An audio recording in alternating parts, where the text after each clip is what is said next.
1944.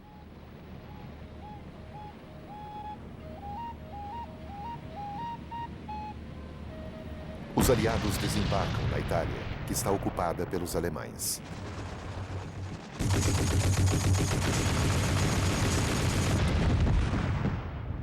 Em seu avanço em direção ao norte, onde Mussolini ainda está no controle, os exércitos americanos, britânicos, canadenses e franceses encontram resistência diante do maciço cinturão de defesa alemão ao longo da linha Gustav, na área de Monte Cassino. Bem no topo da montanha está o histórico mosteiro de São Benedito. Os aliados acham que os alemães transformaram esse monumento de 1.400 anos em um posto de observação.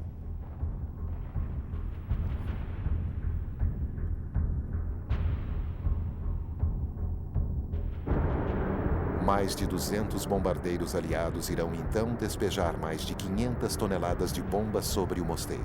Na Segunda Guerra Mundial, nada é sagrado.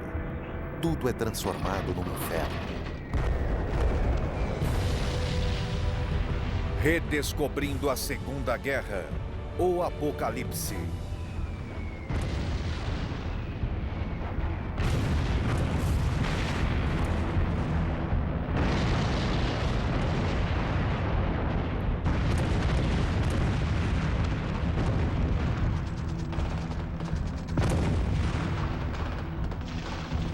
De março de 1944. Os aliados lançam seu ataque, mas os paraquedistas alemães os forçam a retroceder. As tropas de choque alemãs estão agora firmemente entrincheiradas no mosteiro em ruínas. Nada havia sido conseguido com os bombardeios. Estas cenas foram filmadas pelo diretor americano John Huston, que havia sido mandado para esta frente na Itália. Mais tarde, ele diria: foi um massacre no frio congelante.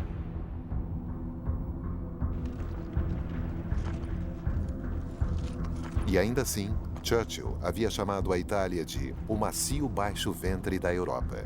Movimentando-se a partir do sul pela Itália, o propósito de Churchill era tomar Berlim antes que os soviéticos pudessem fazê-lo. O Exército Vermelho continua a avançar firmemente pelo leste. Kiev é libertada. O exército Wehrmacht alemão se retira da Ucrânia e obedece a ordens de Hitler de destruir sistematicamente tudo. Ucrânia.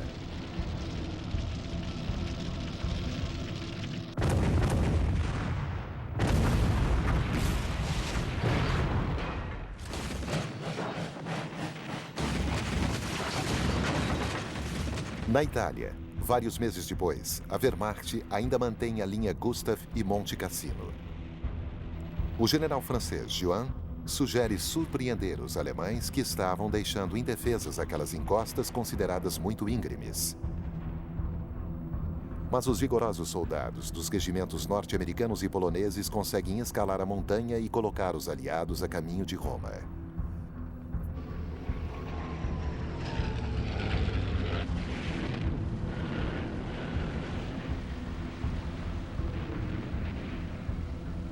Roma, 5 de junho de 1944.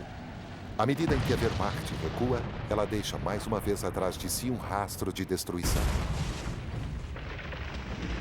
Mas juntamente com Mussolini e seus fascistas remanescentes, os alemães irão manter o controle do norte da Itália e de suas indústrias.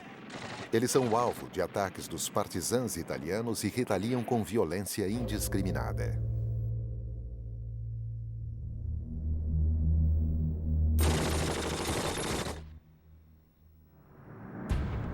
Ao mesmo tempo, no sul da Inglaterra, a máquina de guerra aliada se reunia, pois os desembarques na Normandia estavam sendo preparados. Na noite de 5 de junho, os paraquedistas se preparam para partir, paramentados com suas pinturas de guerra e cortes de cabelo no estilo dos índios norte-americanos. Isso fazia com que se sentissem mais valentes. Em visita ao comandante supremo das Forças Aliadas, General Eisenhower, diz a eles: "Vocês estão para embarcar na Grande Cruzada." O plano é desembarcar em 5 praias ao longo de uma faixa de 100 quilômetros da costa da Normandia, do Sena, até a península de Cotentin, onde as defesas alemãs do Muro do Atlântico são as mais fracas. À meia-noite de 5 de junho, Planadores ingleses e Dakotas abarrotados de paraquedistas britânicos, americanos e canadenses entram silenciosamente terra dentro sobre a região da Normandia. Os paraquedistas são os primeiros a pisar o solo da França ocupada. Sua missão é proteger os flancos da zona de desembarque.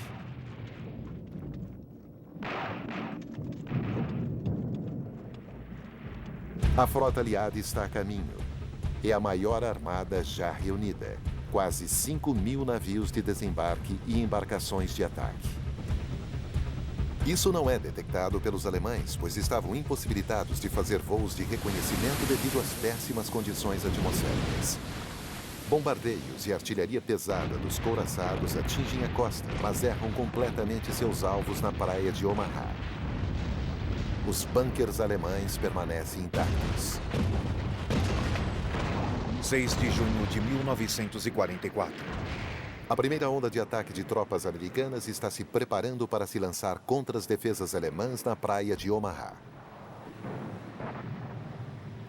Faz parte das tropas o escritor americano Ernest Hemingway, que é correspondente de guerra. Ele escreve: à medida em que nos movimentávamos rumo à terra firme, sob as primeiras luzes acinzentadas da manhã, os barcos de aço, com formatos de caixão, eram atingidos por paredes de água esverdeada, e essa água caía sobre os capacetes dos soldados apinhados nos barcos, ombro com ombro, em um companheirismo rígido, incômodo, desconfortável e solitário, de homens seguindo para uma batalha. Omaha, Saint-Laurent-sur-Mer.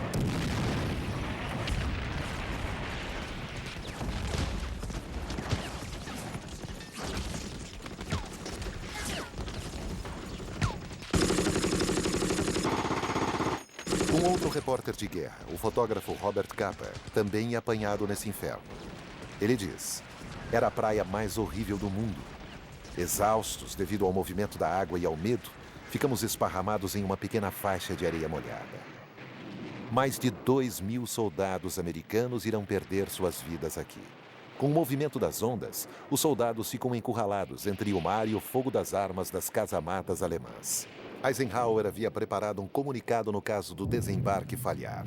Em carta manuscrita, ele dizia: minha decisão de atacar nesse local foi baseada nas melhores informações disponíveis.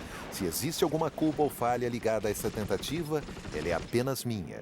Um pequeno grupo, porém, consegue fazer a escalada sob fogo inimigo e neutralizar os canhões alemães com a ajuda dos caças-bombardeiros da Real Força Aérea.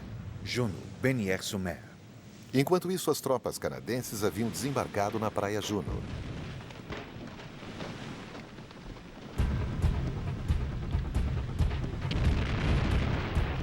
Há, de fato, muito pouca resistência. Apenas alguns poucos disparos que não detêm os britânicos ao longo da praia seguinte. Os poucos defensores alemães que sobrevivem aos bombardeios finalmente se rendem. Comandos britânicos e franceses desembarcam na Quinta Praia.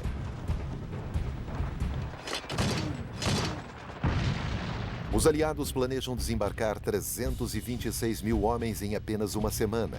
Uma média diária de 10.000 homens, 3.200 veículos e 15.000 toneladas de suprimentos são transportados.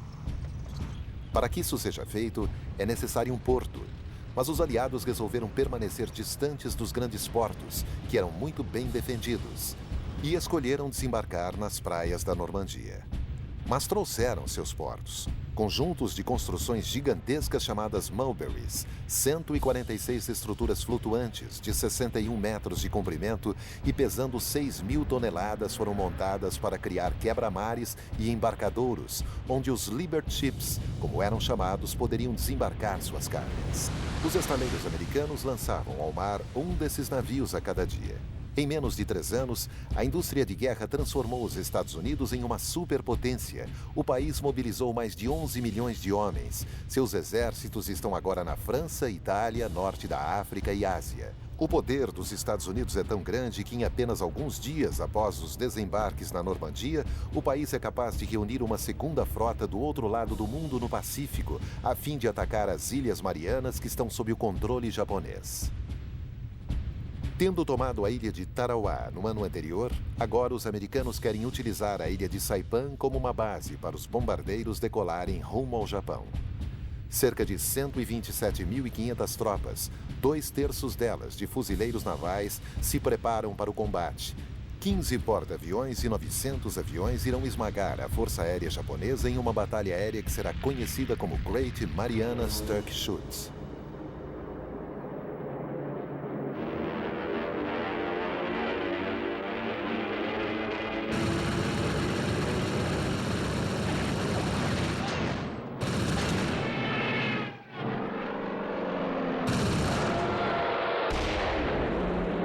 Um golpe fatal é também desferido contra a Marinha Imperial Japonesa.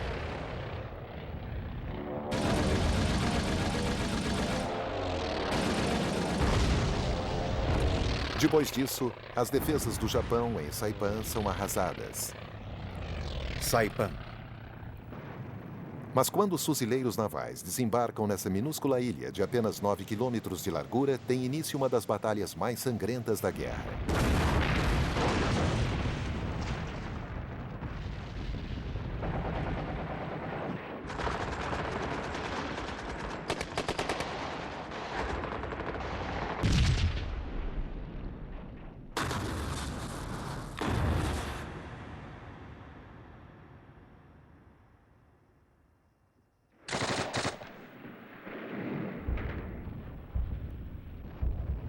Mais de 15.000 americanos e pelo menos 27.000 japoneses serão mortos ou feridos.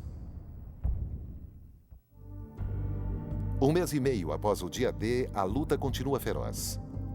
Os aliados estão avançando, mas Eisenhower está preocupado.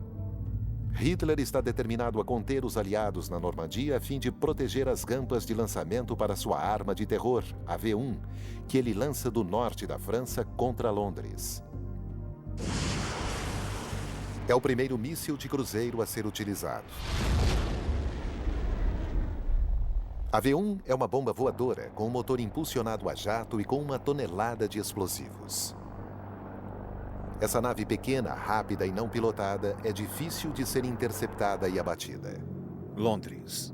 Os britânicos a chamam de bombas zumbidoras, pois elas fazem um barulho como o de uma motocicleta, o que alerta os londrinos de sua chegada.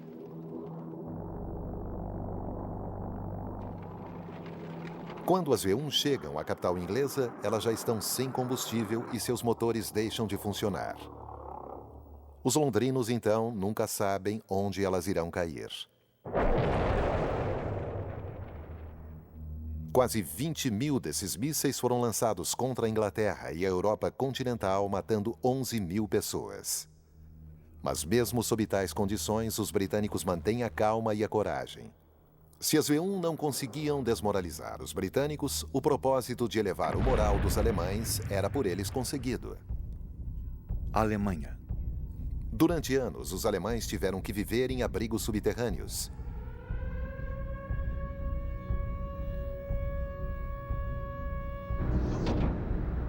Os bombardeiros norte-americanos durante o dia e os bombardeiros britânicos à noite arrasaram as cidades alemãs, deixando-as sob um manto de bombas. Aviões aliados despejaram 1.400.000 toneladas de bombas, provocando cerca de 600.000 mortes e deixando 7 milhões de desabrigados. A campanha estratégica de bombardeios tinha como propósito destruir o potencial industrial e humano por trás do esforço de guerra alemão.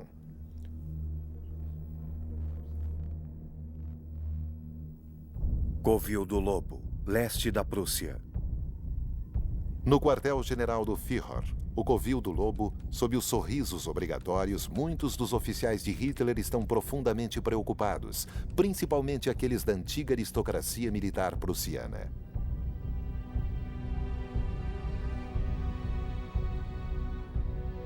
No ano anterior, muitos deles fizeram parte de um plano para se livrar de Hitler.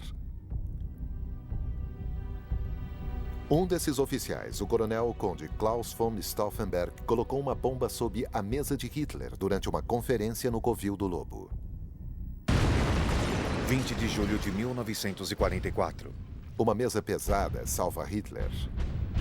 Ela desvia a explosão que acabaria matando 4 homens e ferindo outros 20.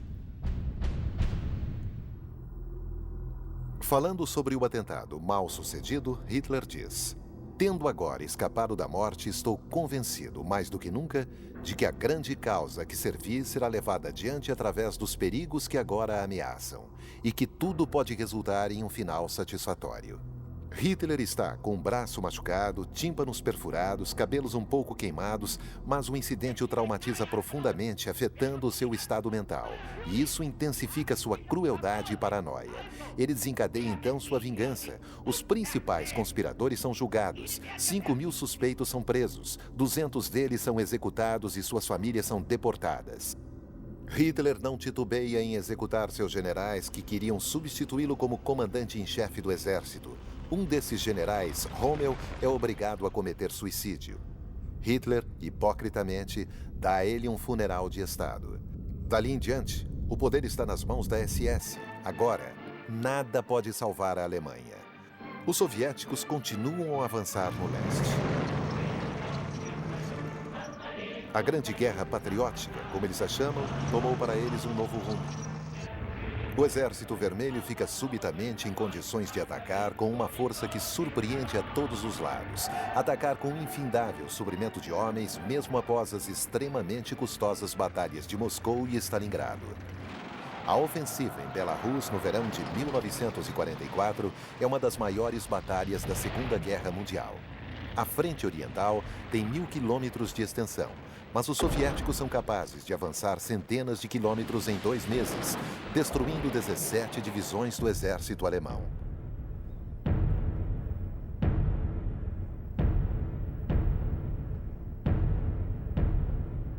A Wehrmacht recua em direção ao leste da Prússia, deixando para trás milhares de mortos.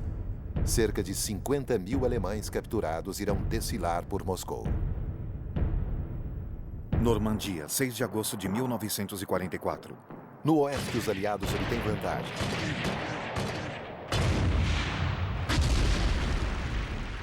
Para a Wehrmacht, a situação está se deteriorando. 50.000 soldados alemães são feitos prisioneiros no bolsão de Falaise, ou como os alemães o chamam, Stalingrado, na Normandia. É uma vitória necessária para os aliados. Os aliados apertam, então, seu laço com um novo desembarque em Provença. Saint-Tropez, 15 de agosto de 1944. O exército francês reagrupado exerce um papel importante nesse desembarque. Africanos, marroquinos, argelinos, tunisianos, franceses das colônias e jovens franceses que faziam parte das forças francesas livres ajudam a libertação da Provença. Eles levam apenas 2 semanas para libertar toda a costa até Marsella. Marsella.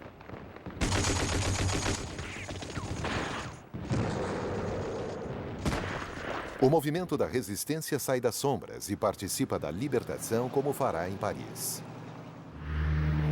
Paris, 19 de agosto de 1944. Paris se levanta. Há barricadas por toda a cidade.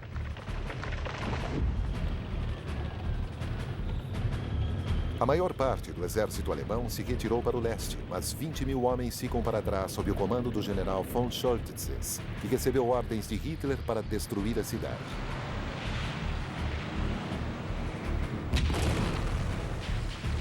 Lutas violentas irrompem.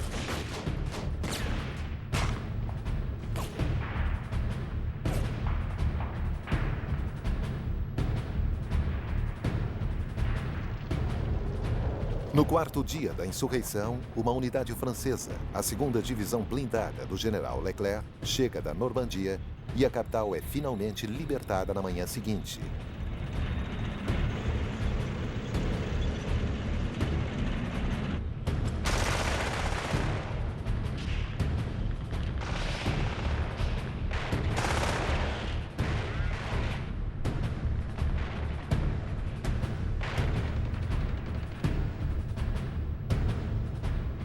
Os alemães se rendem e o general von Scholtitz é levado ao quartel-general de Leclerc na estação ferroviária de Montparnasse.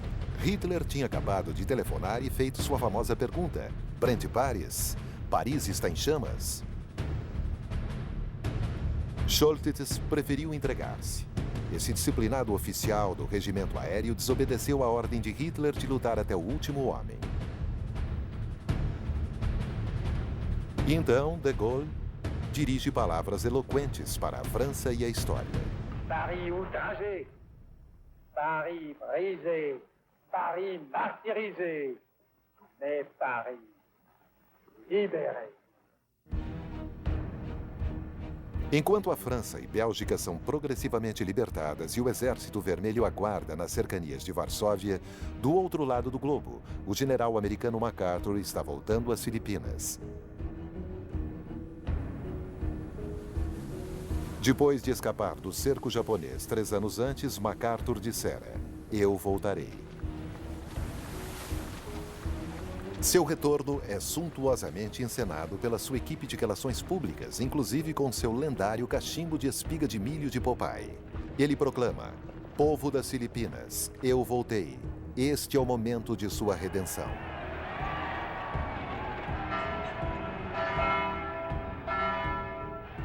Mas serão necessários 4 meses para libertar as Filipinas.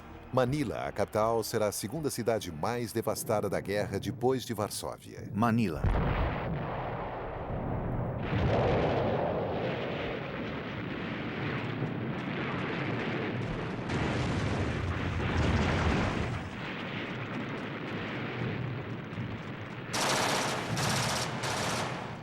A selvageria e a crueldade desses combates podem ser explicadas com a descoberta pelas tropas americanas da execução em massa de reféns e dos campos com os prisioneiros americanos sobreviventes de 1941.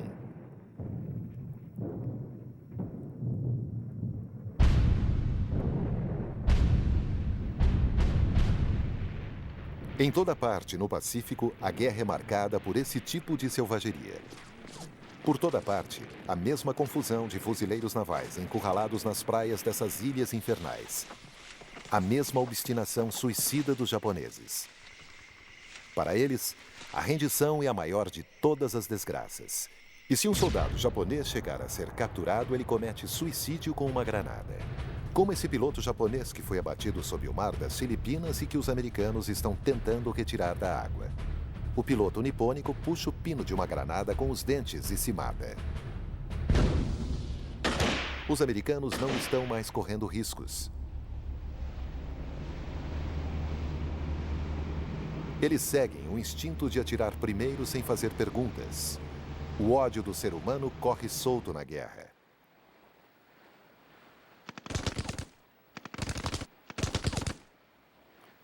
Ao lado do imperialismo, outra causa subjacente da Segunda Guerra Mundial é o racismo.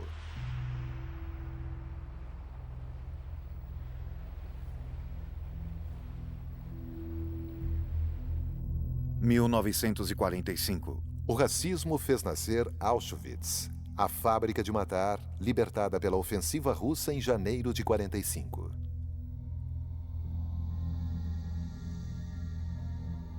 Ódio aos judeus e seu extermínio, como escreveu Hitler em Mein Kampf, era a sua missão.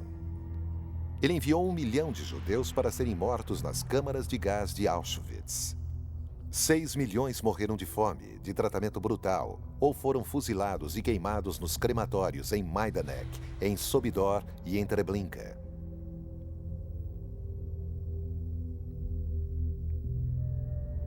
Os soviéticos encontram algumas poucas centenas de sobreviventes tatuados por toda a vida. Eles também interceptam os trens repletos de deportados.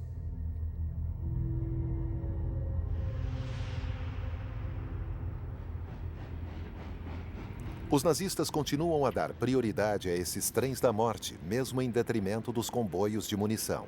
Eles fazem suas viagens para centenas de campos de concentração que ainda funcionam no início de 1945. Milhões de judeus, ativistas políticos, oponentes, cristãos, homossexuais, ciganos foram deportados para esses campos e 5 milhões morreram de fome, maus tratos e exaustão. Entre eles, os escravos no túnel Dora, a fábrica subterrânea onde os nazistas estão montando uma outra arma secreta, a V2. O primeiro míssil balístico, com uma ogiva de 1 tonelada de explosivos e com um alcance de 300 quilômetros. Da costa da Alemanha, 1.500 deles são lançados contra Londres e 2.000 contra a Bélgica, aumentando a devastação e a morte de civis. O maior medo dos aliados é que eles possam um dia transportar uma carga nuclear. Los Alamos, Novo México, Estados Unidos. O próprio Einstein havia alertado Roosevelt sobre a urgência de estar à frente dos alemães. Enormes fundos foram fornecidos e uma equipe de cientistas começou a trabalhar secretamente na primeira bomba atômica. Uma bomba que utiliza um metal, urânio, que torna possível dividir o átomo. Espera-se que tenha o poder de 20.000 toneladas de TNT, 2.000 vezes mais poderosa do que a maior bomba usada até aquele momento, além da letal poeira radioativa. O alvo escolhido era Berlim. Mas essa primeira bomba atômica não seria terminada a tempo para a Alemanha. Haveria ainda na Alemanha fábricas não destruídas capazes de produzir uma arma dessas? Até mesmo o combustível sintético está se tornando escasso. O bombardeio concentrado levado a efeito dia e noite pelos aliados continua a devastar cidades alemãs. Os bombardeiros aliados irão destruir Dresden, um importante centro de comunicações para os exércitos alemães na frente oriental e uma das maiores cidades industriais do Reich. Dresden, 13 de fevereiro de 1945. Até agora, havia permanecido intocada. Dresden, conhecida como a Florença do Elba, era uma das mais belas cidades medievais da Europa.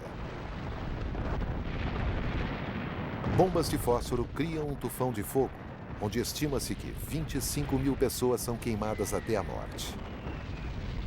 A cidade continua a arder por 7 dias. Churchill havia dito: faremos o povo alemão provar e engolir uma dose mais intensa dos sofrimentos que impôs a humanidade.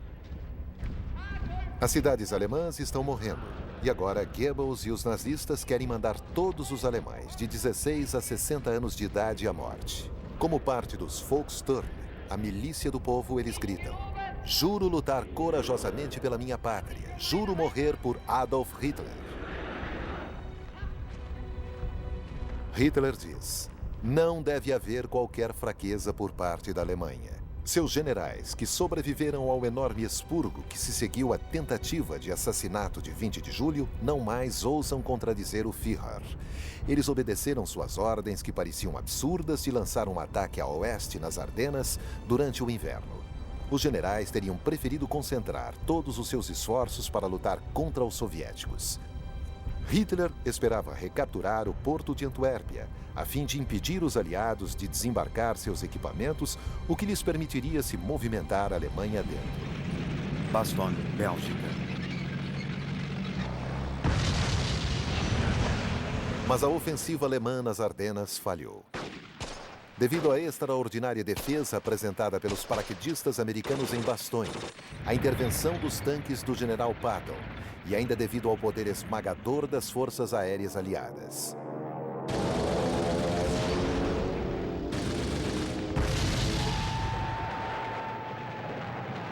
Quanto aos soviéticos no leste, eles estão cruzando a fronteira alemã.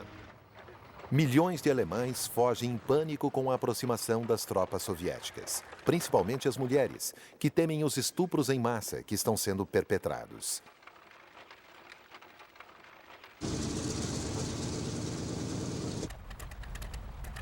Não existe discórdia entre os aliados ocidentais e os vermelhos. Além disso, Churchill acredita que o problema com a Alemanha está praticamente superado. Agora, ele está pensando em como dividir as zonas de ocupação. Ele e Roosevelt se encontram na Crimeia para uma importante conferência com Stalin. Yalta, Rússia, 4 de fevereiro de 1945. Preocupado com as crescentes perdas que vinha sofrendo no Pacífico, Roosevelt veio para pressionar Stalin a se juntar ao esforço de guerra contra o Japão. Stalin tinha feito Roosevelt fazer uma longa viagem até a Crimeia, o que pesou muito na abalada saúde do presidente. Ele está pálido e abatido e mal tem forças para erguer o braço.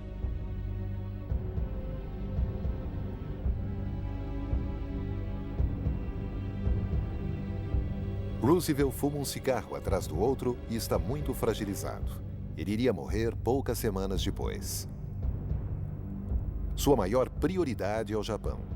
Ao mesmo tempo, ele não tem força para se opor a Stalin, que liberta, mas também ocupa os estados bálticos, a Romênia, Bulgária, Hungria, Polônia, Silésia e a Prússia, e não há meios de fazê-lo sair dali.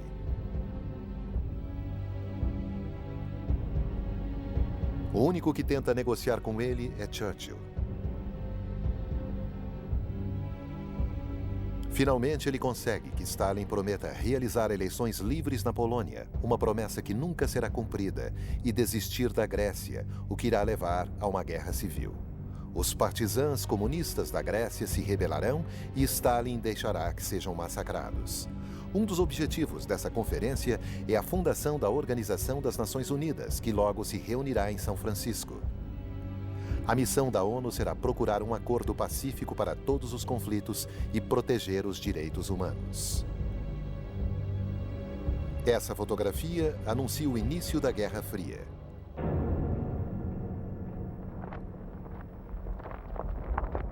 A guerra no Pacífico continua.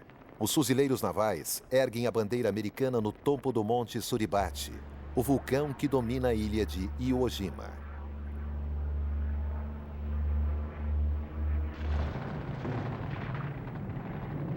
A batalha custou a vida de 7.000 americanos e 20.000 japoneses.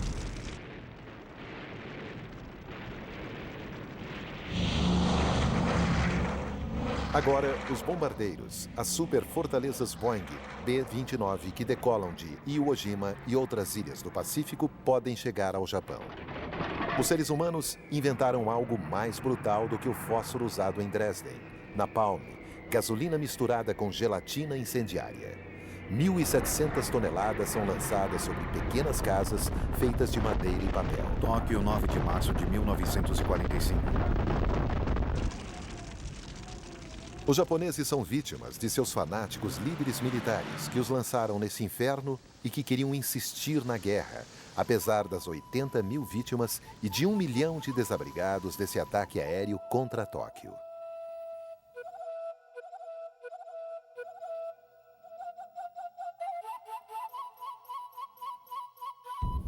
Berchtesgaden, 1938. 7 anos antes, Hitler estava em seu chalé nos Alpes Bávaros junto com seu cão Blondie, de quem parecia gostar mais do que qualquer ser humano.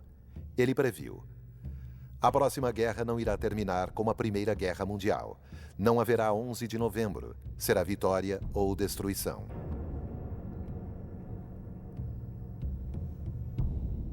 Talvez essa sensação estonteante de tudo ou nada fosse o que o impedia de se casar com sua amante Eva Braun. Ele dizia: já estou casado com a Alemanha. 1945. Sua Alemanha está à beira do colapso. As forças soviéticas cercaram Berlim. Mas Hitler se recusa a admitir a derrota. Ele diz: será o oposto de Stalingrado. Berlim, 17 de abril de 1945. Mas seus soldados remanescentes, superados pelos lançadores de foguetes soviéticos, rendem-se um após o outro.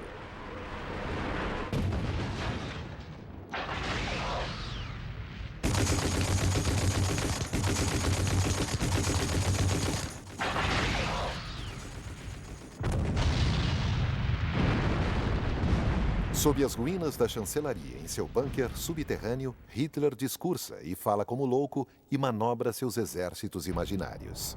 O último de seus fiéis seguidores aproveita um momento de calmaria para sair e comemorar o aniversário dele em 20 de abril. Hitler tem 56 anos de idade. Ele consola esses jovens da juventude hitlerista que foram escolhidos porque os pais tinham acabado de ser mortos no bombardeio de Dresden.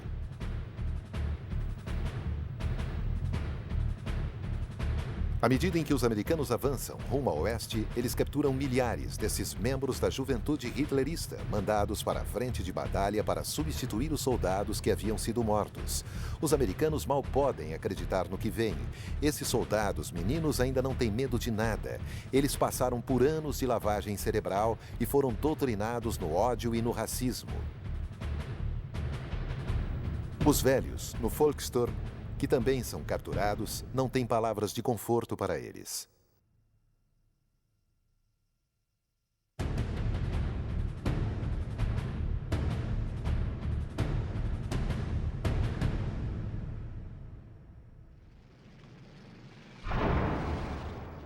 Os americanos encontram-se com os russos no Elba, perto da ponte de Torgau. Torgau, 25 de abril de 1945. O Oriente encontra o Ocidente. O ato final da aliança. A atmosfera é amigável para as câmeras.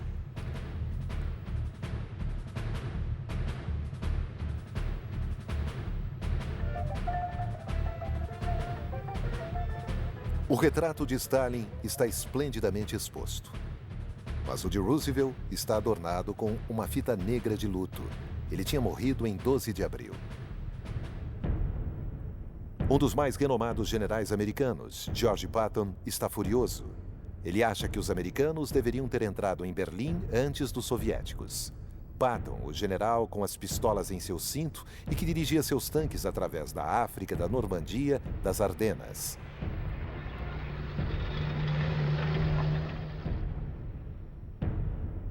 Ele diz a Eisenhower: o nono exército está a menos de 100 quilômetros de Berlim. Não chegar até lá é um erro histórico, cujas consequências serão muito sérias. Eisenhower nada diz, e a única coisa que lhe interessa é acabar com Hitler e os nazistas. Alguns dias antes, Patton o havia chamado para que testemunhasse os horrores do campo de concentração em Buchenwald.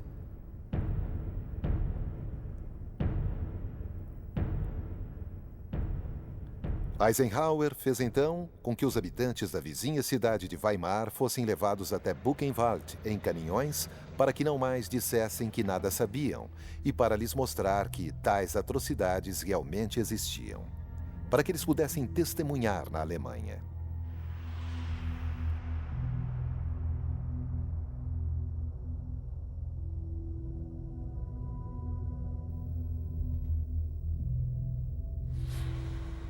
Para dizer que haviam visto as tatuagens retiradas dos cadáveres dos deportados, as capas de abajur feitas com pele humana, os pesos de papel feitos com cabeças reduzidas.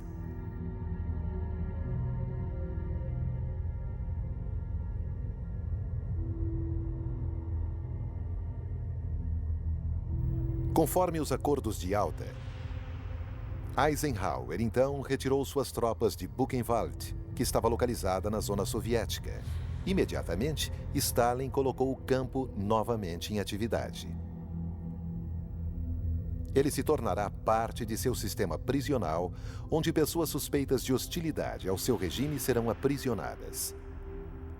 Berlim, 30 de abril de 1945. Em Berlim, os soviéticos estão a 300 metros do bunker do Führer.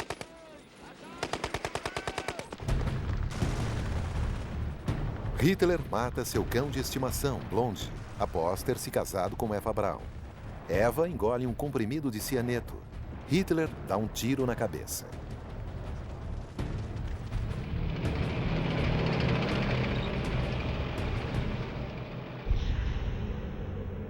Goebbels e sua esposa também cometem suicídio, e a SS tentou queimar seus corpos. Antes disso, Magda Goebbels havia envenenado seus 6 filhos. Joseph e Magda Goebbels. Em sua última carta, ela escreve: o fato de podermos terminar nossas vidas junto com o Führer é uma bênção pela qual nunca ousamos esperar.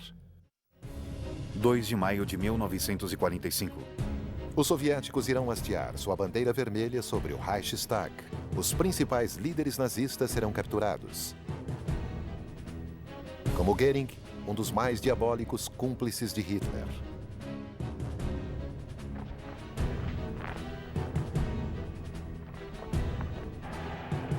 Na Itália, Mussolini é executado por partisãs e seu corpo é linchado pela multidão. Por toda a Europa, uma onda de vingança é desencadeada contra aqueles que, de uma forma ou de outra, colaboraram com seus demônios.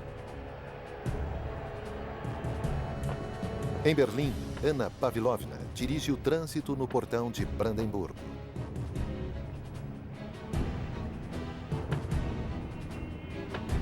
Para derrotar a Alemanha nazista, a União Soviética pagou um preço muito alto. 20 milhões de civis e soldados foram mortos, quase 15% da população.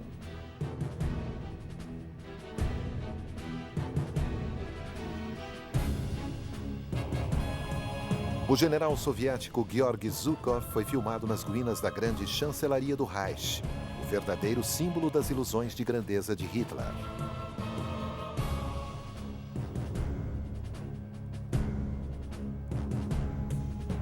E, finalmente, no escritório de Hitler, com o famoso globo que Charles Chaplin havia parodiado em seu filme O Grande Ditador, Hitler havia ordenado que a SS queimasse seu corpo.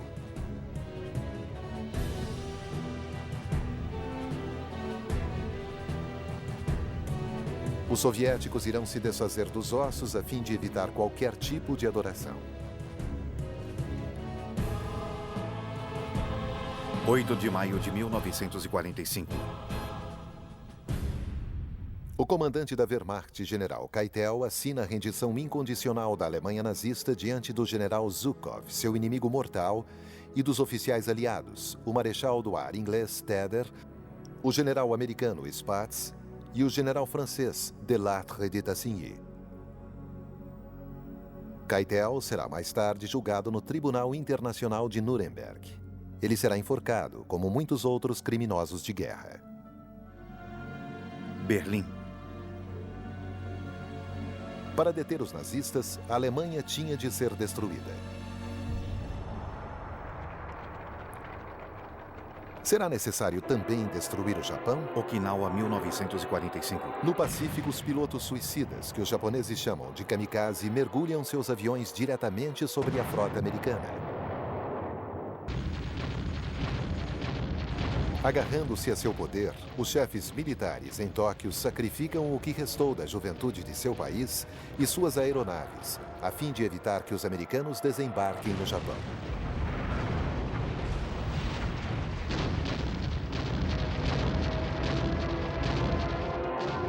No fim, os Estados Unidos decidem contra uma invasão do Japão que, pensam eles, irá custar ao país 1 milhão de vidas. Hiroshima. Em vez disso, detonam um inferno atômico. As duas primeiras bombas nucleares já lançadas matam, em um segundo, mais de 100 mil pessoas e finalmente permitem ao imperador Hirohito procurar a paz sem perder seu prestígio. A bomba atômica tinha que ser lançada para obrigar que soldados e oficiais japoneses consentissem em aceitar a atitude de Hirohito, completamente contrária ao Bushido, seu código de honra. Uns poucos japoneses se embrenham na mata. Alguns nunca chegariam a saber a respeito da derrota de seu país. O último deles sairia do esconderijo e se entregaria em 1975.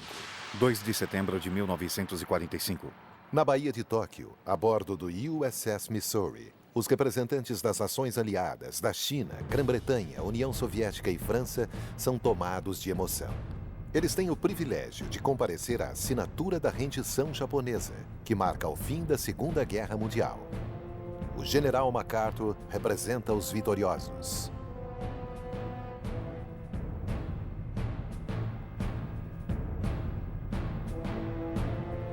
Mamoru Shigemitsu. O ministro das Relações Exteriores japonês, de Cartola, que caminha cocheando por ter perdido uma perna em um ataque à bomba na China, irá assinar a rendição em nome do imperador, com quem tinha se encontrado no dia anterior. Hirohito lhe havia dito: precisamos fazer deste dia de luto o primeiro dia do nascimento de um novo Japão. Desta forma, podemos ir à cerimônia com as nossas cabeças erguidas.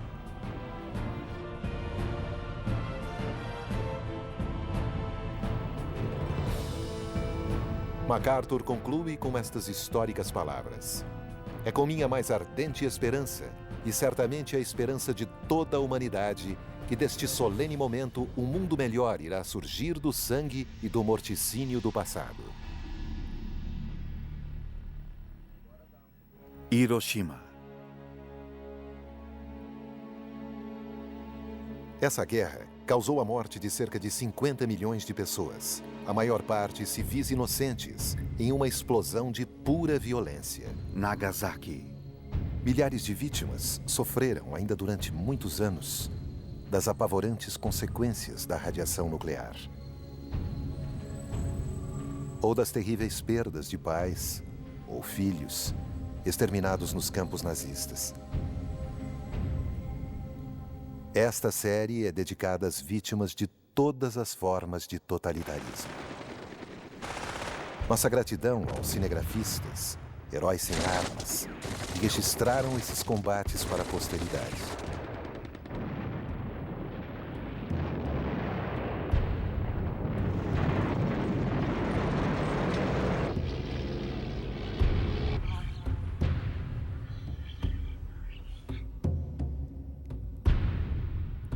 E a todos os que filmaram a guerra, em toda a sua atrocidade e sua familiaridade.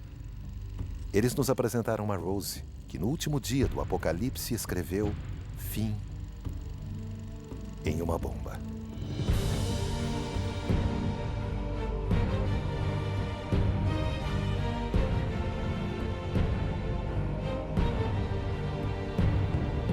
Versão Marshmallow São Paulo.